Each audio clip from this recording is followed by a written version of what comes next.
Buena jornada para todos. ¿Cómo les va? ¿Cómo están? Aquí nuestra sede principal, aquí Caracas. ¡Aló! Como dicen en Venezuela, cada vez que alguien busca un contacto con el otro. Aquí estamos, bienvenidos. ¿Saben qué?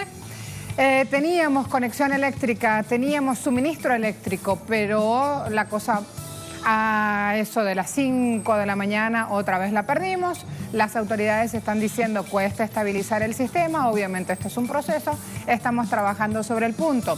Así que ese va a ser nuestro primer tema de análisis hoy en esta agenda abierta, para que no solo le digan otra vez Venezuela está sin luz, sino para entender de qué se trata realmente el momento geopolítico que estamos viviendo en este país. Hay una declaración que ya le muestro, síganme los buenos, acompáñenme. Voy de inmediato al portal Venezolana de Televisión. Ministro Abreu es el ministro de Transporte Aéreo, Terrestre y Acuático. Él dijo, operan con total normalidad en plan de contingencia. Todos los sistemas de transporte, esas tres vías, aéreo, terrestre, acuático, están en absoluta normalidad, operando dentro de este plan de acción que se ha puesto como un plan B ante los hechos de sabotaje eléctrico. Las operaciones, si hablo del metro de Caracas, no, ayer les explicaba, el subterráneo, como le llamamos en el resto de Latinoamérica, el metro aquí no está funcionando como tal, justamente por falta de energía eléctrica, pero vía terrestre tiene la opción de gratuitamente tomar justamente los buses habilitados para hacer exactamente la misma ruta. Así que a esta hora le cuento que todos hemos llegado así. En mi caso es solo una estación de metro, mi trayecto es muy cortito para llegar al canal. Los compañeros también hoy han tenido la sorpresa de que había mucha más cantidad de buses justamente trabajando en este plan de contingencia, esperando la normalización del servicio de energía eléctrica. Así que allí la palabra entonces del ministro. Estamos hablando de segundo día de contingencia que se aplica por este evento eléctrico. El ministro Abreu también indicó que los sistemas aéreos están operando con normalidad, así que si le dicen que hay inconvenientes en el aeropuerto, no es verdad. Allí hay operando plantas auxiliares y esos sistemas trabajan al 100%. Gracias a todos los que ayer me escribieron desde Paraguay, desde Ecuador, desde distintos puntos de Latinoamérica y también desde el suelo europeo. Vamos a seguir mostrando justamente el tema, visibilizándolo en nuestra pantalla para que tengan la información hoy. Sputnik, tan lejos y tan cerca al mismo tiempo, tiene este titular en su sitio web. ¿Cuántas y cuáles leyes ha violado Juan Guaidó en Venezuela? Aquí están citando la palabra de una abogada, María Alejandra Díaz. Más de una vez ha estado con nosotros como invitada.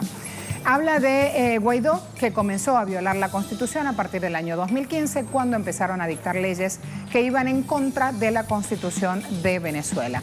También resaltó que Guaidó no es más que una pieza de un plan mayor para hacerse de las riquezas de este país.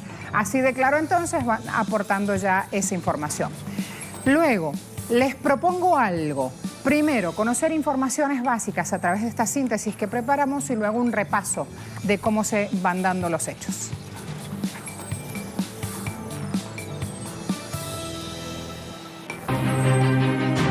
El Ministerio Público de Venezuela anunció la detención de 6 personas presuntamente responsables del sabotaje incendiario registrado en el patio de líneas de transmisión eléctrica del complejo hidroeléctrico de Guri, Estado Bolívar, que provocó la interrupción del servicio el 25 de marzo.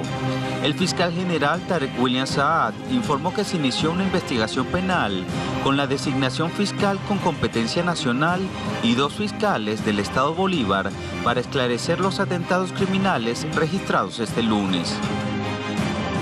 Este miércoles, en distintas partes del país, se registró en horas de la madrugada otro apagón. Sin embargo, el pueblo venezolano continúa sus labores diarias con total normalidad y tiene identificados a los responsables. Y deberían acostumbrarnos, ¿viste? Porque ya que la oposición está pidiendo como intervención militar, acostumbrarse a una guerra, creo que es feo.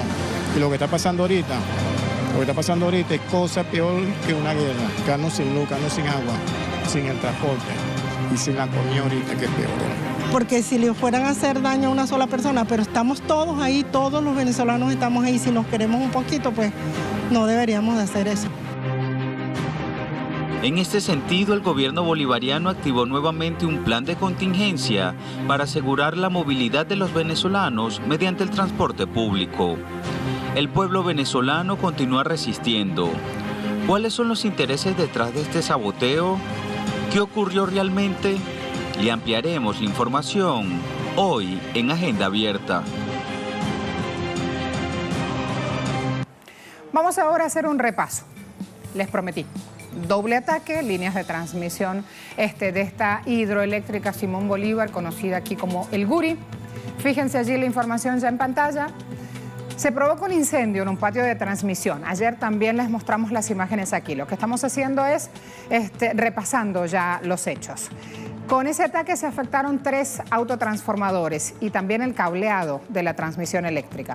Los ataques al sistema fueron hechos 1 p.m., 13 horas 29 minutos para usar la forma general de la hora, 1:29 p.m., 13 horas 29 minutos y luego casi a las 10 de la noche, 9:47. ¿Sí? Allí algunas de las precisiones.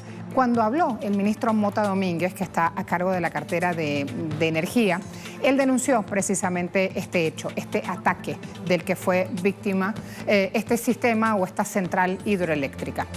Él decía: camaradas, compatriotas, cumpliendo instrucciones de nuestro comandante presidente Nicolás Maduro, bajo la supervisión de la vicepresidenta Delcy Rodríguez, quiero mostrarles el estado en que quedó el AT2 en Guri después que sufriera un acto de terrorismo. Estas imágenes sí no las habíamos visto en Agenda Abierta, así que allí las vamos precisando.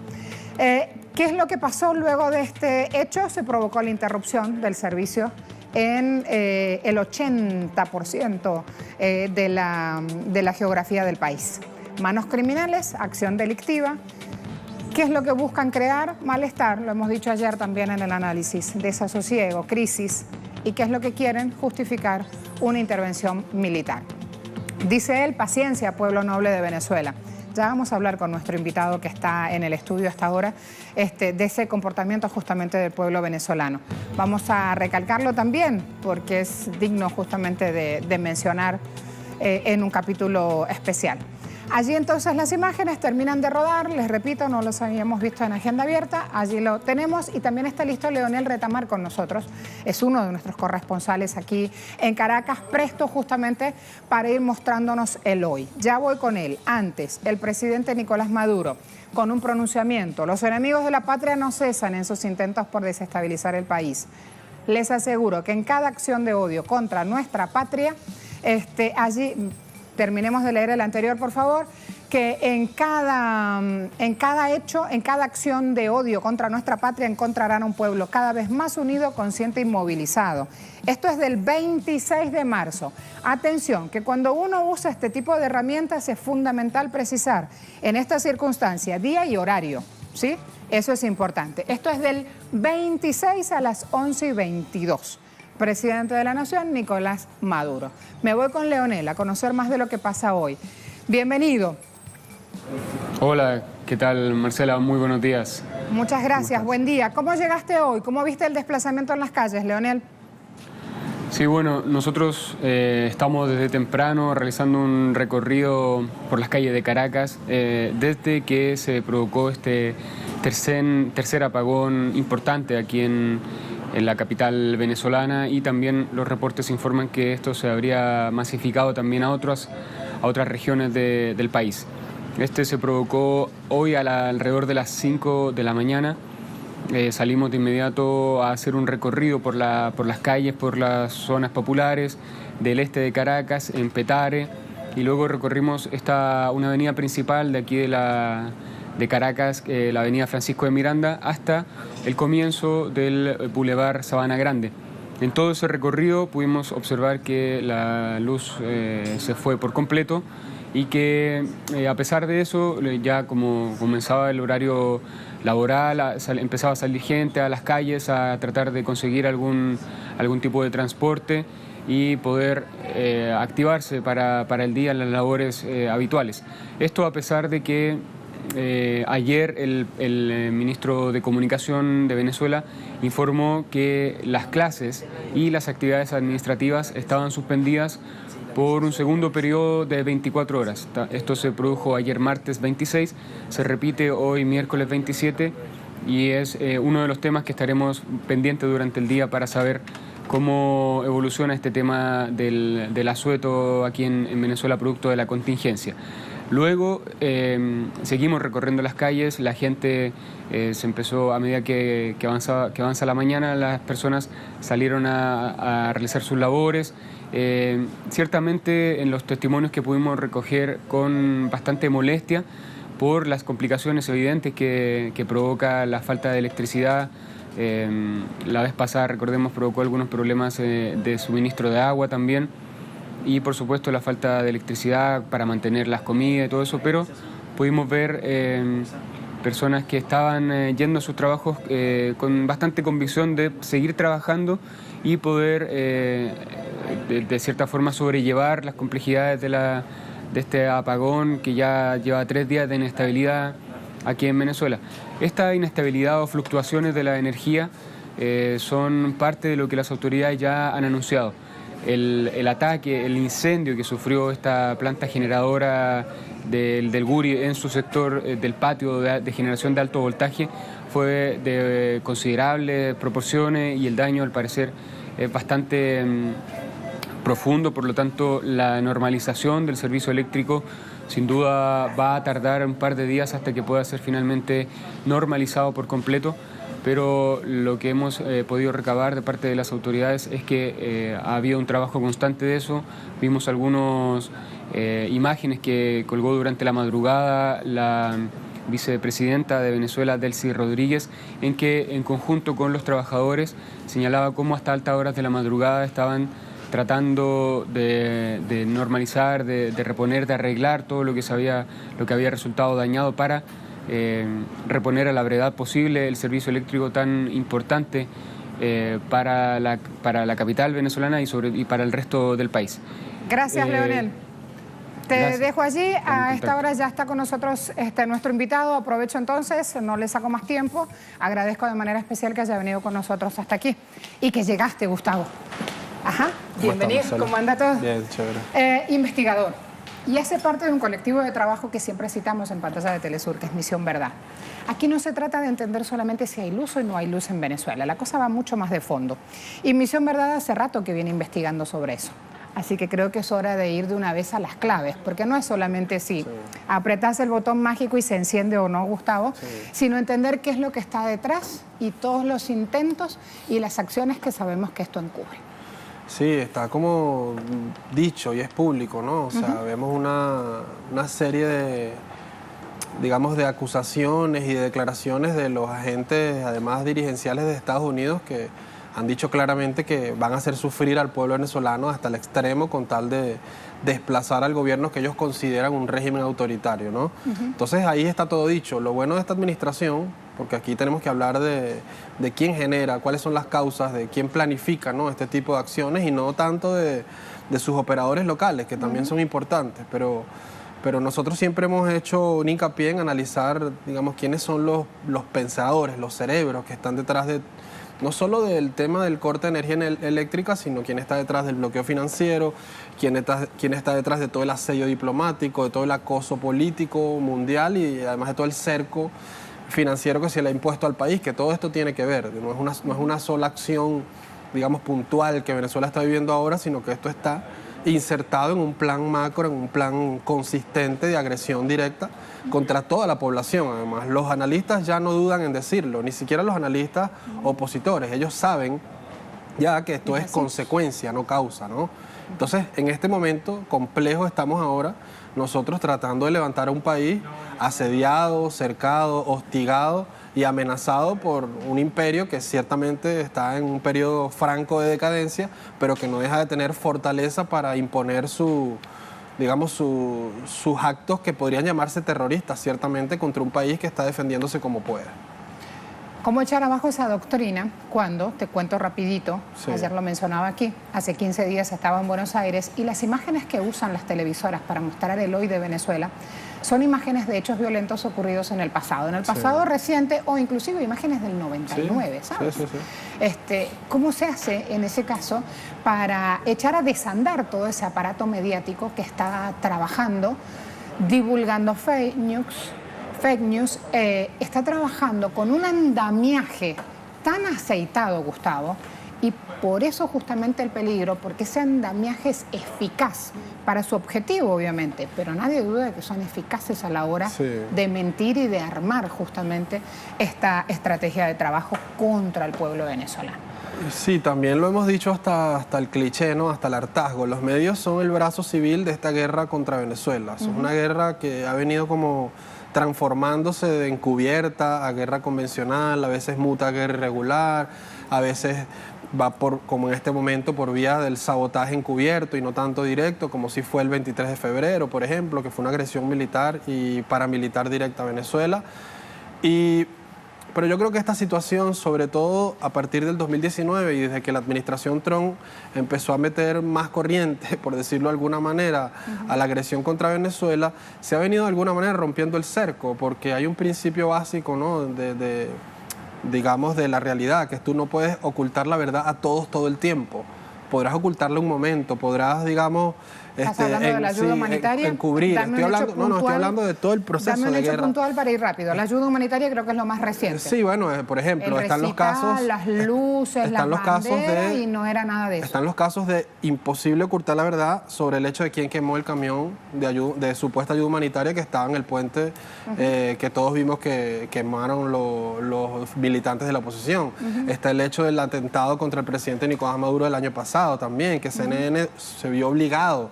No es que estos medios, digamos, ahora estén tratando de ser objetivos, sino que por la dureza de los acontecimientos y por la intensidad de la intervención, se ven obligados a revelar información que es pública, además, que todo el mundo maneja, al menos acá en Venezuela.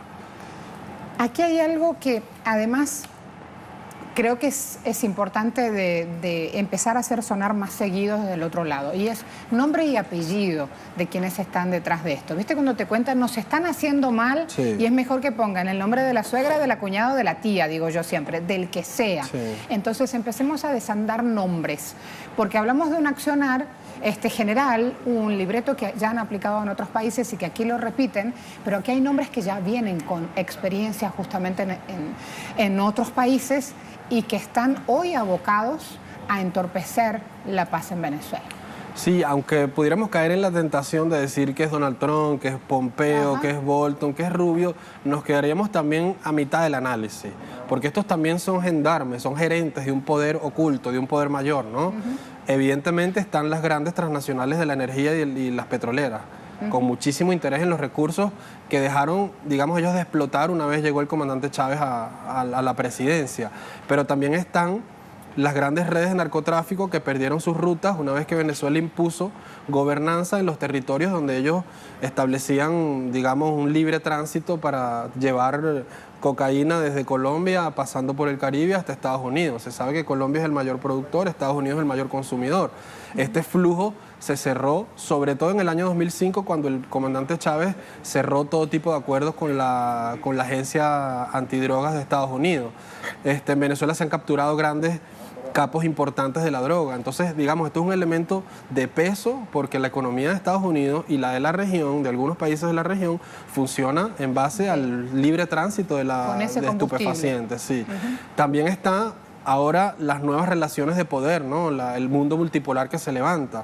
Vemos cómo, por ejemplo, Venezuela mantiene acuerdos militares con Rusia y que Estados Unidos está tratando de impedir, y lo dice abiertamente. Recién se aprobó un proyecto de ley en el Congreso en el que Estados Unidos pretende ver cómo disminuye la influencia rusa en Venezuela. O sea, ya es la intervención en los asuntos internos de los países, ya es brutal, descarada y directa. Y esto tiene una razón de ser, que Estados Unidos está tratando de desmantelar todo el ordenamiento internacional para imponer una sola idea de mundo, un pensamiento único, un gobierno mundial corporativo que no es precisamente bajo el respeto a los estados nacionales o a las presidencias o a la soberanía. No importa si está en ONU, si es CARICOM, no les si importa, es no.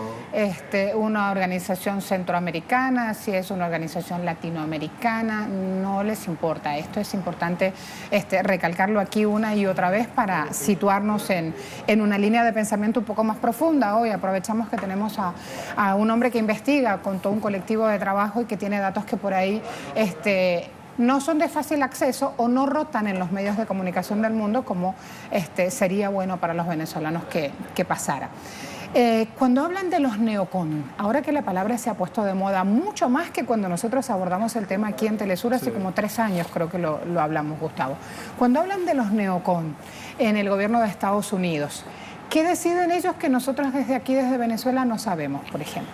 Digamos que esto es como un grupo amplio, ¿no? Un grupo amplio de políticos, de pensadores que tienen vinculaciones casi indescifrables con las corporaciones, que digamos son políticos que están en una especie de puerta giratoria entre las administraciones, sobre todo desde Reagan hasta acá, pero después cuando digamos cumplen funciones o las terminan en las administraciones vuelven a ser empleados de estas corporaciones, después fundan grupos de lobistas, después van y asesoran a gobiernos extranjeros, es decir, es una especie de cohorte de estadounidenses que está tratando de imponer, y como decía hace rato, una sola idea de mundo, ¿no?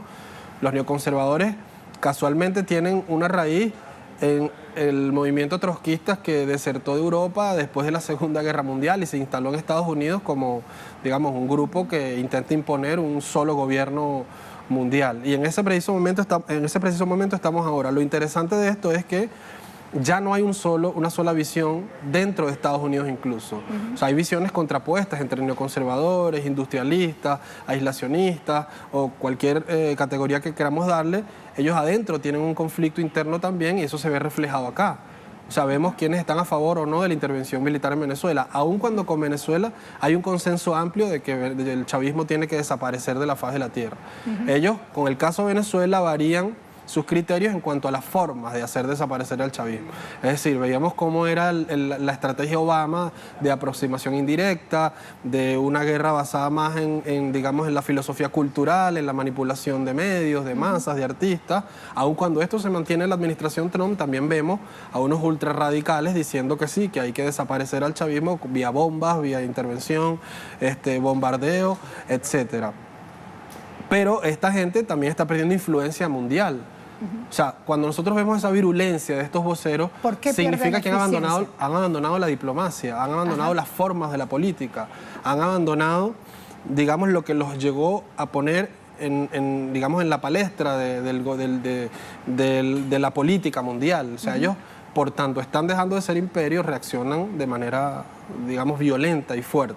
Si tú comparas la diplomacia de los países que están emergiendo en el mundo multipolar, Rusia, China, Irán, Siria, incluso la diplomacia de Venezuela establecida en el CARICOM, la que se llegó a crear con UNASUR, con CELAC, ves que hay una diferencia sustancial incluso en el lenguaje, en las formas, en el verbo, en la manera de aproximarte al otro. Estados Unidos ayer, por ejemplo, le dijo a la OEA que debía dejar de ocuparse en los temas civiles como el aborto, que debía de dejar de defender digamos, el derecho que tenían las mujeres a abortar y que debían dedicarse a cambiar de régimen en Venezuela, Cuba y Nicaragua. Que ellos iban a cortar incluso el financiamiento, parte del financiamiento a la OEA, porque la OEA se estaba metiendo digamos, en elementos y en situaciones que a Estados Unidos no le convenía. Aun cuando ellos controlan la OEA, que pudieran hacerlo, digamos, más sutilmente, pero tú ves ahí cómo ellos están imponiendo a fuerza y garrote todo lo que a ellos parece que les conviene ahora. Pero lo que vemos es un gran conflicto, una gran contradicción y un gran desorden interno dentro de esta administración. Me recuerda también a varios países integrantes del CARICOM que más que nunca tienen visitas en sus casas ahora, en sus administraciones, de enviados justamente del gobierno de Estados Unidos que buscan torcer voluntades, torcer destinos y todo eso se llama cabildeo o lobby en el ambiente de la política.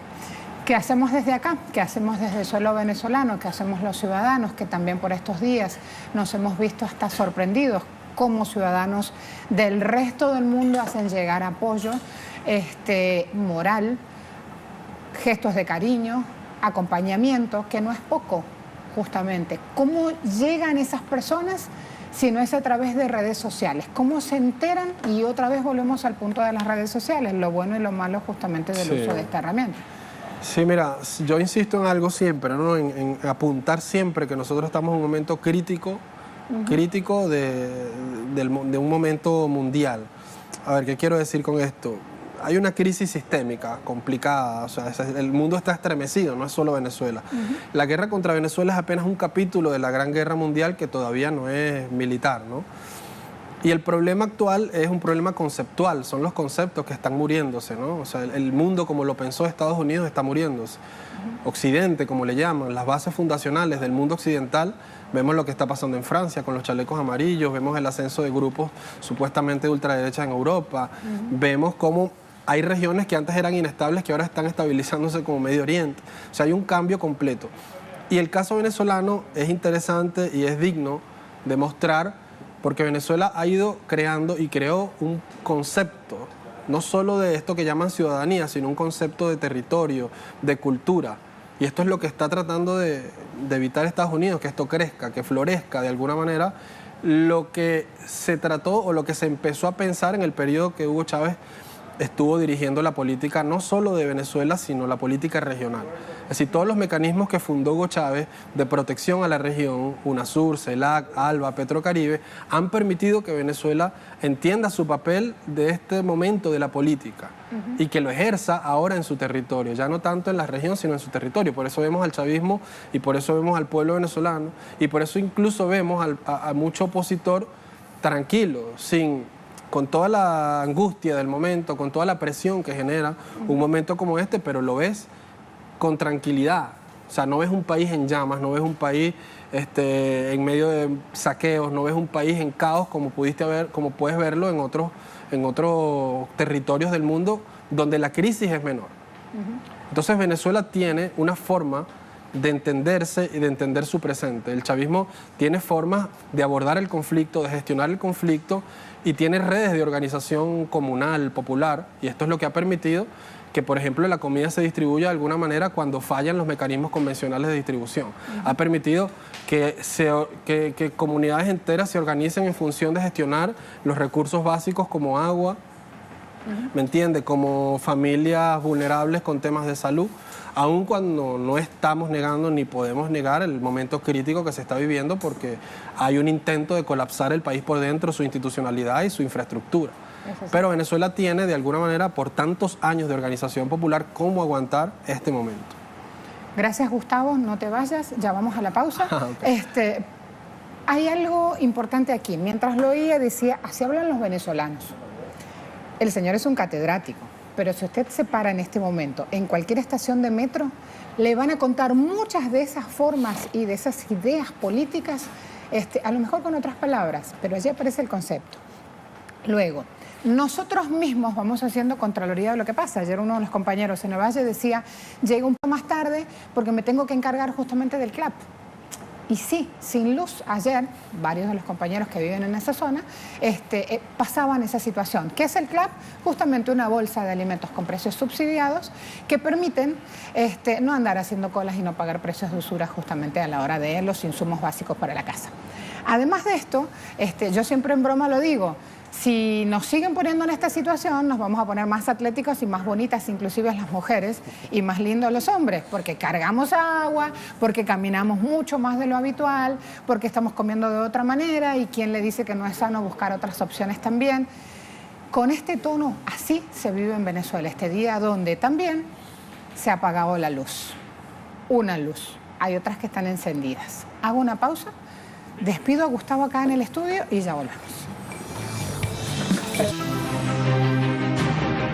El pueblo argelino se mantiene expectante ante los últimos acontecimientos que podrían desembocar en la salida del presidente Abdelaziz Bouteflika tras 20 años en el poder. Durante la mañana del martes, el jefe del ejército de Argelia dijo que el artículo 102 de la Constitución es la solución para salir de la inestabilidad política que atraviesa el país hace más de un mes y una aguda crisis económica desde el 2014. Indirectamente, Salah dio su respaldo y señaló el camino para que Bouteflika, de 82 años, sea relevado de sus funciones ante su complicado estado de salud. De ser aplicado el estado de impedimento del mandatario argelino, deberá ser electo un nuevo jefe de Estado en un periodo máximo de 45 días. En este caos, el presidente del Parlamento de la Nación sería quien tome las riendas del país.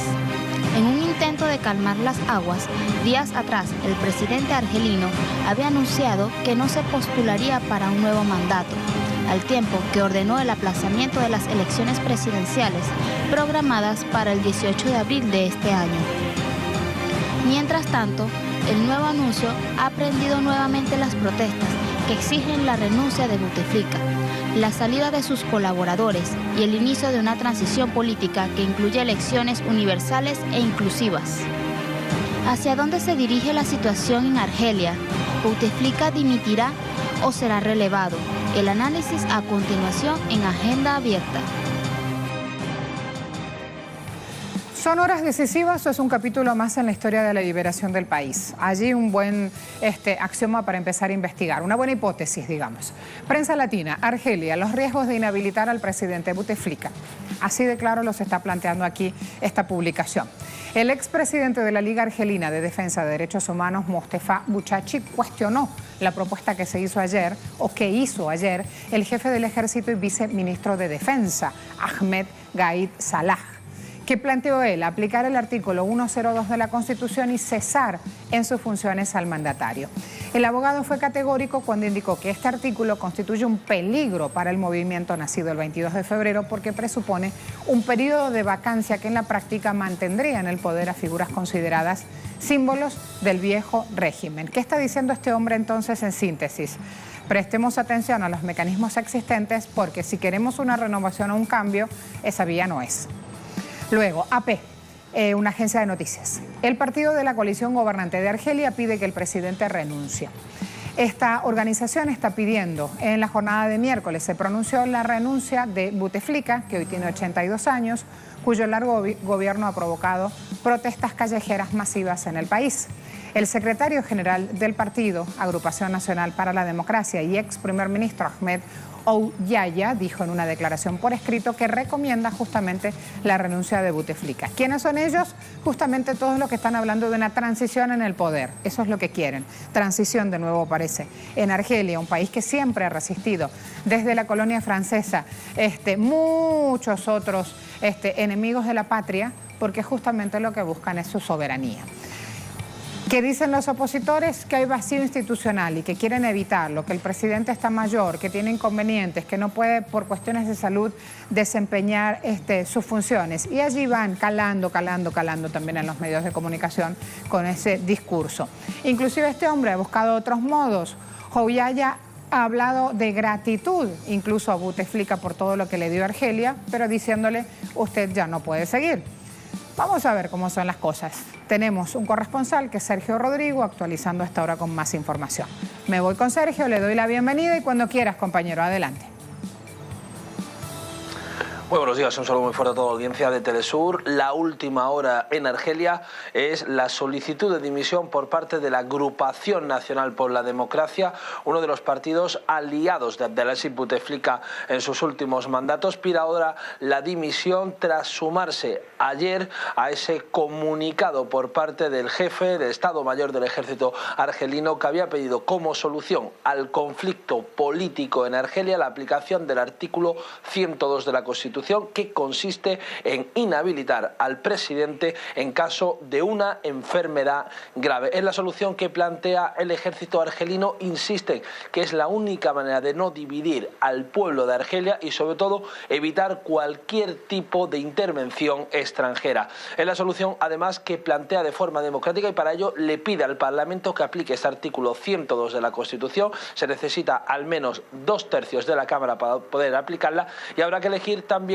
a un presidente en funciones. En este caso será el encargado durante 45 días de conformar el nuevo panorama político en este país del norte de África. Hay que esperar a ver qué ocurre. Los diferentes noticieros y así como los medios de comunicación en Argelia siguen titulando con ese reclamo de Ahmed Gaid, como digo, el jefe del Estado Mayor de Argelia, que ha pedido la aplicación del artículo 102 de la Constitución para acabar con las protestas en Argelia, que siguen pidiendo un cambio de política y un cambio de rumbo en Argelia, pese a que el presidente Abdelaziz Bouteflika escuchó la calle y decidió dar un paso atrás en su postulación para ser candidato a un nuevo mandato en la República Popular de Argelia. Gracias, Sergio. Algunos datos para repasar. Vamos, datos socioeconómicos de Argelia. Más de 2 millones de kilómetros cuadrados de superficie, el país más extenso de toda África. 41.330.000 habitantes, censo del año 2017. Más del 50% de la población tiene menos de 30 años. Este es un dato vital, no es solo demografía. Ahí hay que darle toda una interpretación política a ese punto, ¿eh? Atentos. Árabe es el idioma oficial. PIB, 170.000 millones de dólares. Son, repito, datos del año 2017. Tiene un crecimiento del 2,3% anual, Argelia. La venta de combustibles fósiles representa un 30% del PIB. Tiene, y ahí viene el punto, reservas de petróleo, hierro, zinc, plata y cobre. Tasa de desempleo, 10,5%. ¿Saben quién es el mayor socio? Me corro de aquí para no tapar la información. ¿Saben quién es el mayor socio comercial por excelencia? Y que sí, hay cualquier turbulencia política en Argelia, lo siente España. ¿Por qué? Ahí mucho tiene que ver la cuestión, el eje energético. Me voy con Nicola Hadwa Shawan, analista internacional. Nicola, bienvenido. ¿Cómo le va? Hola, gusto saludarte, Marcela, muy bien. Hablemos de esa relación España-Argelia para contar cuán interesada está Europa en lo que pasa en la nación africana. Bueno, tú lo describes muy bien. Es el principal exportador de energía a España. Más del 60% de la energía que consume España viene de Argelia. Pero la verdad es que todo el contexto que está ocurriendo en Argelia en este momento no tiene que ver solo con España, sino que tiene que ver con la OTAN y con Estados Unidos, que pretende que Argelia integre la visión pro-norteamericana en norte de África y de la OTAN, justamente que ellos dominan Libia. ¿Para qué decir Marruecos, que es un rey absolutamente servil en todo aspecto a los intereses norteamericanos, y con una intervención militar de Francia y de la OTAN en todo lo que es Malí y el Sahel, para dominar a los movimientos islamistas que son independientes del poder de la OTAN y de Estados Unidos, porque hay islamistas como los islamistas que están actuando en Siria, en Irak, en Afganistán, y ahora que están empezando a actuar en Argelia, que son dependientes de Estados Unidos. Pero el caso de los Tuareg y el movimiento islamista en Malí es diferente, y es lo que quiere ocupar a como dé lugar Francia por las tremendas reservas de fosfato y gas descubiertas en Malí. Por otra parte, ellos requieren controlar a como dé lugar también el desarrollo del Frente Polisario, que está en una guerra en contra de la ocupación que hace Marruecos del Sahara Occidental. Y quien apoya al Polisario y apoya al Sahara Occidental es Argelia. Y Argelia, con el gobierno Bouteflika, que si bien es cierto, él está enfermo y es una persona mayor, no es menos cierto que se ha opuesto a todas las políticas de la OTAN y de Estados Unidos en el norte de África, como asimismo utilizar a Argelia para desde allí, a través de los islamistas, hostigar a los egipcios.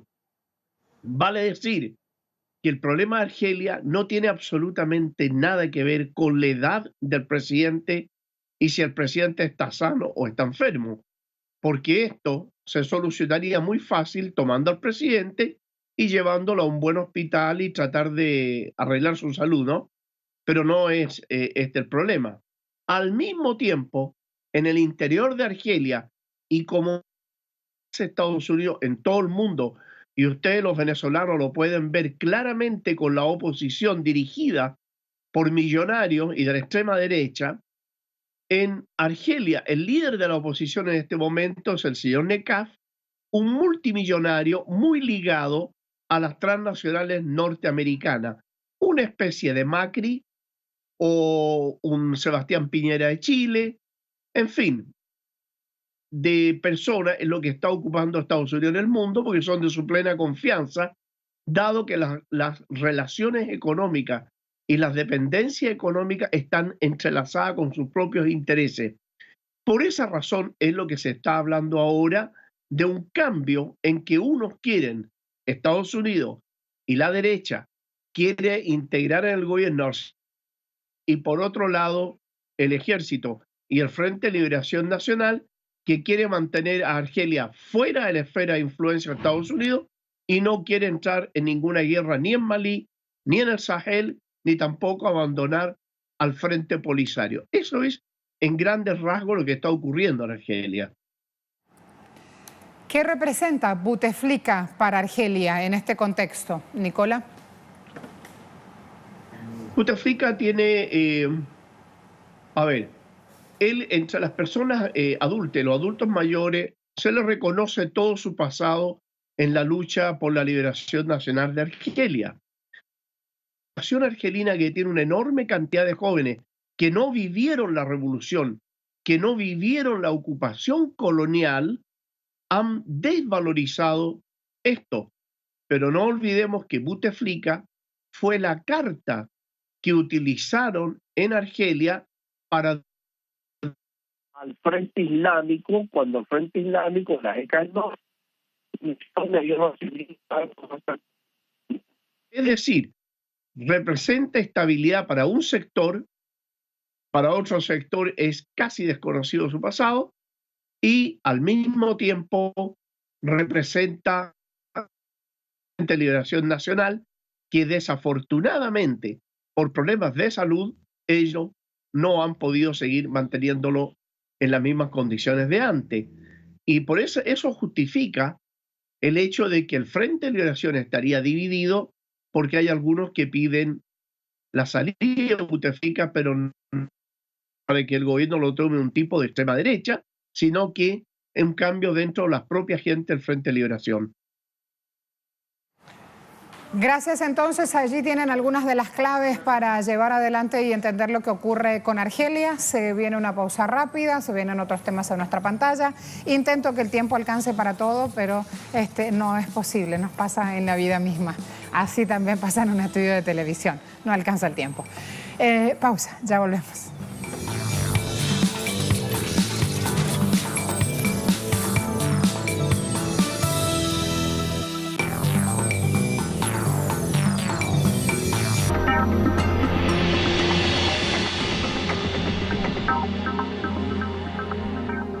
La dictadura de Jorge Rafael Videla en Argentina manipuló a la sociedad a través de la censura mediática. Documentales Telesur presenta... Por supuesto, en los grandes diarios no se publicaba nada o se camuflaba con enfrentamientos. La resistencia de quienes lucharon contra la desinformación y por la verdad. Recortes de prensa. Domingo. Solo por Telesur. Una travesía para descubrirnos.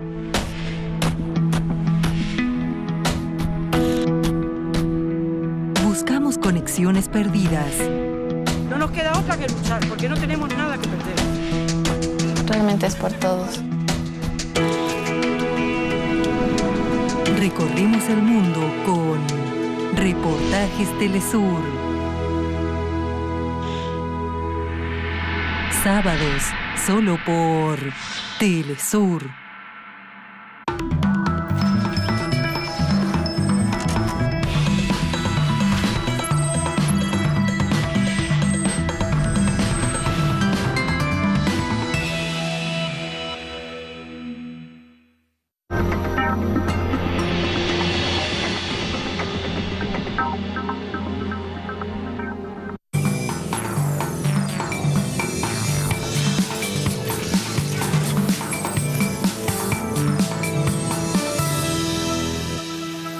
Otros puntos también a esta hora para revisar, aunque lo hagamos un poco más rápido de lo habitual, esta situación la seguimos de cerca y son lamentables las noticias. Fíjense aquí, vamos a mostrar portales de una vez. 1000 niños al día contraen cólera en Yemen, según una ONG. La situación es ya casi una epidemia. Así las cosas, el aumento en estos contagios por cólera en las pasadas semanas está afectando a los más pequeños, con 1000 nuevos casos cada día en menores de 15 años sospechosos de haber contraído la enfermedad. Esto lo ha denunciado esta ONG, que está haciendo su trabajo en el lugar de los hechos. En un comunicado detalló que 40.000 nuevos casos se han registrado en las últimas 2 semanas. Desde enero de este año han existido 124.493 posibles casos de cólera en Yemen y la mitad de ellos se han registrado tan solo en el último mes. Guerra en Yemen, víctimas desde el año 2015. Les preparamos un recuento. Vamos a verlo. 67.554 muertes relacionadas con el conflicto, 17.640 civiles, 24 millones de personas necesitan ayuda para sobrevivir, 16 no tienen acceso al agua potable. ¿Alguien habla de una intervención humanitaria aquí, señores? ¿Alguien se acuerda de los niños de Yemen que desde el 2015 tienen una situación desesperante? Un niño muere cada 10 minutos por enfermedades que son prevenibles. 85.000 de ellos han podido morir de hambre y enfermedades extremas desde el mismo periodo 2015. 2,3 millones de yemeníes han tenido que abandonar sus hogares. Cifras reveladas por Naciones Unidas, cifras oficiales. Mediante una guerra, una coalición saudita busca atacar la infraestructura del país. Datos del resultado de estos ataques, mírenlo. 15 aeropuertos por el suelo, 14 puertos, más de 2.500 puentes, 191 estaciones eléctricas, tanques y redes de agua también han echado abajo. 781 da el conteo. Más de 421.000 hogares están por el piso, 327 instalaciones de salud, casi 900 escuelas, más de 3.200 campos agrícolas, más de 300 fábricas. ¿Alguien duda de cómo se está presentando esta situación y cómo se ve el futuro desde Yemen? Terrible, devastador. Así las cosas.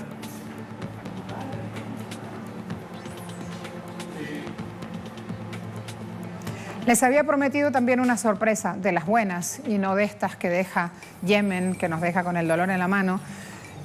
La buena tiene que ver con el mundo deportivo y tiene que ver con un nuevo integrante de nuestra familia Telesur. Se iba a dar en la jornada de ayer, yo se los había prometido para ayer en agenda, pero tengan en cuenta que ayer tuvimos una edición especial por los hechos en esta nación, así que me la reservé para hoy, a la buena sorpresa y a la luz que traen sus ojos mi compañero. Hola Marcela, ¿cómo estás? Bienvenido, Mucho gusto, mi amor. José Daniel López. Que sea con mucha buena aventura en este periodo en Venezuela, que sea como nosotros, un placer trabajar. Sabemos que son días difíciles y aquí estamos para dar la mano si tú lo necesitas. Así es, así es. Es un placer estar aquí con la familia de Telesur. Cuando tú quieras nos llamas, ¿sí? Así es, lo llamaré. Así es que vamos dando las cosas y cruzando la mano en esta familia. Perfecto, muchísimas gracias. Que sea de esa manera, mira, todos los muchachos a las órdenes, todos aquí apoyándote y ayudándote para que tu tarea te resulte lo más productiva y lo más bonita posible. Muchas gracias, Marcela. ¿Sí? Muchas gracias por todo. Con esos ojos y esa sonrisa brillante van a tener agenda abierta, sección deportes de aquí en más. Así que por eso le sumamos flores y tratamos, como tratamos con todos los integrantes del equipo, que se sientan a gusto y que trabajemos en unión, en coordinación, sacando adelante nuestro programa. Muchas gracias. Lo dejo. ¿Sí? Empezaremos ahorita, Vamos. en este momento. Listo. Y para iniciar la edición de hoy, empezaremos por contarles las secciones y los resultados del Campeonato Sudamericano de Fútbol Sub-17 que se desarrolla en Perú. Y empezamos con la derrota de Colombia ante Uruguay. El partido lo definió la selección uruguaya en la primera parte, a pesar que Colombia fue quien se adelantó en el marcador desde el minuto 7 de la primera parte por intermedio de un penal convertido en las piernas de Andrés Arroyo. Los goles uruguayos aparecieron por parte de Alexander Machado a los 15 minutos y Santiago Cartagena a los 37. Uruguay se planteó en el terreno frente a su rival con juego inteligente y ordenado. Con este resultado, Uruguay avanzó al hexagonal final del torneo sudamericano que se disputa en Lima como líder del Grupo B tras completarse la tercera fecha de la primera fase. En otro partido, Argentina y Paraguay igualaron 2-2 y desperdiciaron la ocasión de superar a Brasil, que sigue segundo en el grupo B sin haber jugado. Los goles de Argentina los anotaron Matías Palacios a los 11 minutos y Bruno Amione a los 78, mientras que Fabricio Peralta marcó un doblete para Paraguay a los 18 y 41 minutos. La selección argentina terminó el encuentro con 10 jugadores tras la expulsión de Valentín Benítez por acumulación de tarjetas amarillas.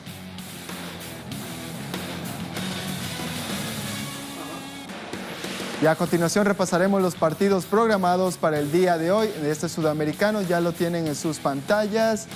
Por el grupo A, Chile se enfrentará a la selección Venezuela, que marcha muy bien este sudamericano. Y después Perú se enfrentará a la selección de Bolivia. Cabe recalcar que la selección de Ecuador descansa en esta jornada.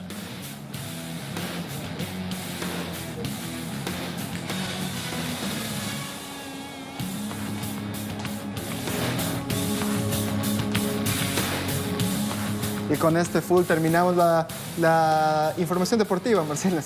Hablando de full, que así se llama este elemento, ponémelo aquí, Henry. Vamos a empezar a ver qué tal se mueve el integrante. Vamos a empezar a mover aquí algunas presunciones. ¿Quién gana, Chile o Venezuela? Venezuela. Venezuela. Está bien, ¿no? No, por lo mostrado en los partidos anteriores, Venezuela creo que se va a llevar la victoria. No es porque aquí son todos venezolanos y si no se la van a agarrar contigo. Ok. Sí. ¿Perú o Bolivia? Perú-Bolivia yo creo que empatan. Otra vez demostraron en los partidos anteriores. ¿Lo ves tan fuerte Bolivia? Lo veo fuerte, sí. Le empató a Ecuador, que es uno de los líderes del sudamericano. Entonces lo veo fuerte. Perú también demostró buenas cosas en el partido anterior. Es verdad, pero también tenía algunas turbulencias ahí adentro con su cuerpo técnico y los jugadores. Y todo eso termina influyendo.